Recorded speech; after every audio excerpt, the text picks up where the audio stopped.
If you use Yahoo Mail and want quick access to your wallet, you're in the right place. In this video, I'll walk you through the simple steps to find wallet inside Yahoo Mail so you can get to your account tools faster and avoid searching through menus. If this tutorial helps, don't forget to hit like and subscribe for more easy software guides like this.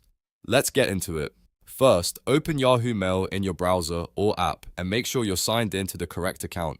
This is important, especially if you manage more than one Yahoo account, because wallet is tied to your profile and account settings. Once you're on your inbox screen, look at the top right corner of the page. You should see your profile icon or profile picture there. Click on that profile icon to open the account menu. After the menu opens, you'll see several options related to your Yahoo account. From here, click on Manage Your Account. This takes you into your main Yahoo account settings page, where you can control personal details, security settings, connected services, and other account features. Now that you're on the account management page, look carefully for the Wallet tab.